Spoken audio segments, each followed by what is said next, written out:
Welcome to Gemz Empire.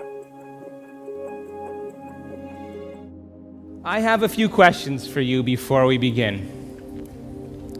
How many people in this audience actually believe in the idea that the way you think has some effect on your life? That your thoughts create your life?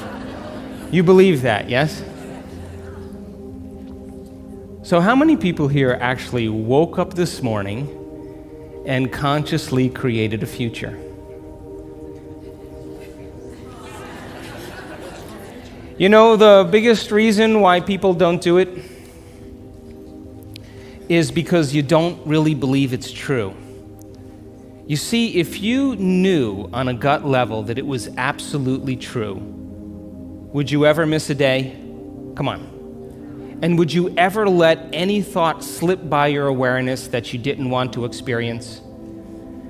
So your brain, according to neuroscience, is organized to reflect everything you know in your life. Your brain is a record of your environment. It's a record, an artifact of your past. So if you believe this, then does your environment control your thinking? Or does your thinking control your environment? So if you wake up in the morning and you get out of bed on the same exact side as you did the day before, you shut the alarm clock off with the same finger, you slip into your favorite slippers, you shuffle into the bathroom and you use the toilet like you always do, then you walk over to the mirror and you look at yourself to remember who you are. Then you get into the shower and you wash yourself in the same routine way. Then you groom yourself to look like everybody expects you to look. Then you go downstairs and you drink coffee out of your favorite mug. Then you drive to work the same way as you did the day before. You see the same people that push the same emotional buttons. You do the exact thing that you know how to do and you memorize and can do so well that you're an expert at. Then you hurry up and rush home so you can hurry up and check your emails, so you could hurry up and go to bed, so you can hurry up and do it all over again. Now, here's my question. Did your brain change at all that day? We could say that you were thinking the same thoughts, performing the same actions, that create the same experiences, that produce the same emotions, but secretly expecting something to change in your life. Would you agree? So then, as the environment turns on different circuits in your brain, you begin to think equal to your environment. As you see the same people and go to the same places and do the same things at the same time, it's the external environment that's turning on different circuits in your brain, causing you to think equal to everything that you know. And as long as you think equal to everything that's familiar or known to you, what do you keep creating more of? Same life. Now, the quantum law is still applying to you. You're just thinking equal to everything that you know, and you keep creating more of the same. To change, to truly change, is to think greater than your environment. And every great person in history knew this, whether it was William Wallace or Mahatma Gandhi or Martin Luther King or Queen Elizabeth I or Joan of Arc. They all had a vision. They all had an idea. Couldn't see it, couldn't smell it, couldn't taste it, couldn't feel it, but it was alive in their mind. It was so alive in their mind that they began to live as if that reality was actually happening now. So can you believe in a future that you can't see or experience with your senses yet, but you've thought about enough times in your mind that your brain is literally changed to look like the event has already happened? Neuroscience says it's absolutely possible. Now, your personality creates your personal reality. That's it. It's that simple. And your personality is made up of how you think, how you act, and how you feel. So the present personality who's sitting here today, you, has created the present personal reality called your life. Would you agree? Would you also agree then, if you wanted to create a new personal reality, that on a fundamental level you would have to change the thoughts that you are thinking, the behaviors and habits that you're demonstrating, and the emotions that you've memorized that's become part of your identity? And most people try to create a new personal reality as the same personality, and it never works. We have to become somebody else. So then, as you keep thinking the same thoughts, performing the same actions, and living by the same experiences that produce the same emotions, there's a principle in neuroscience that says nerve cells that fire together wire together.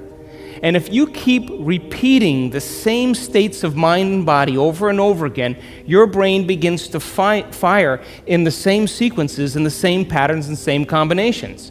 And whenever you make your brain work in a certain way, that's called mind. Mind is the brain in action. So as you remind yourself every day who you think you are, you're causing your brain to fire in the exact same ways.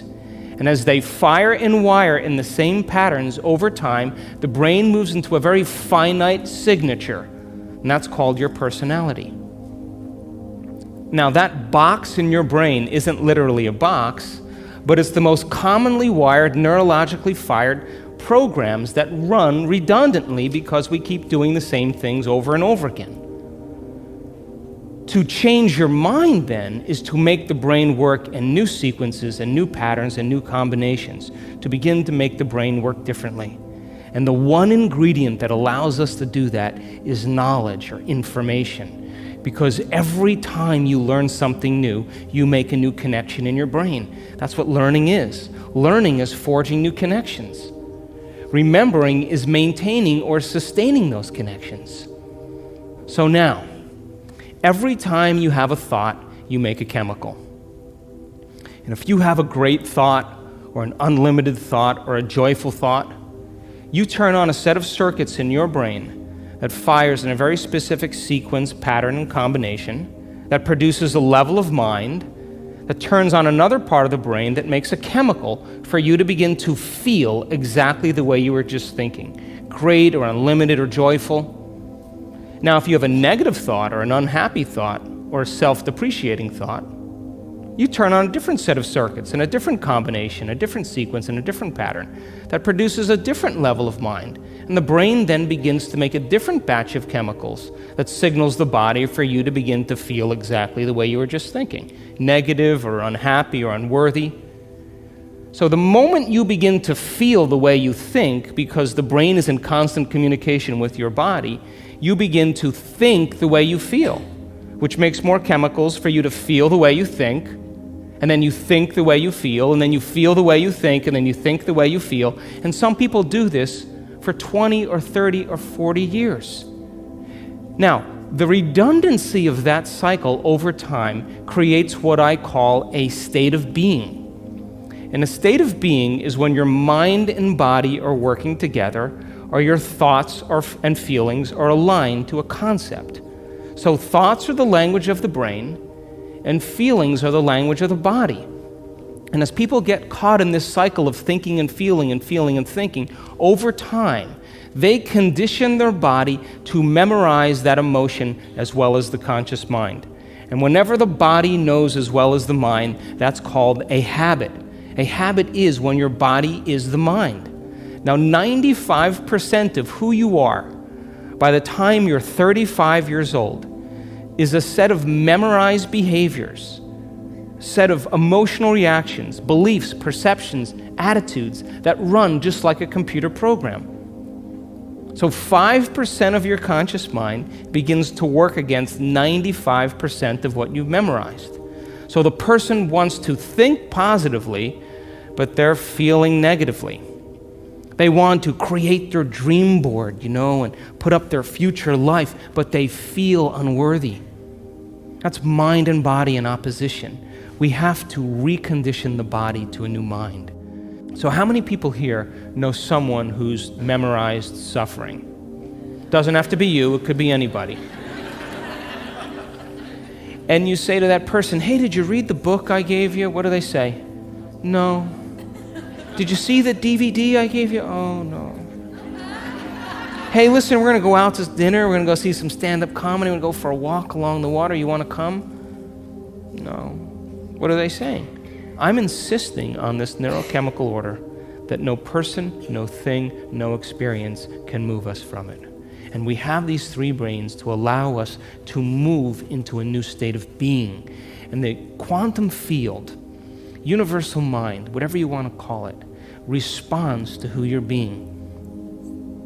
Not what you're thinking, not what you're feeling, but the combination of how you're thinking and how you're feeling, called a state of being. Now, most people wait for what? Crisis or trauma or disease or loss or diagnosis to really want to change. They wait to the point where the ego is brought to such a low level that they cannot go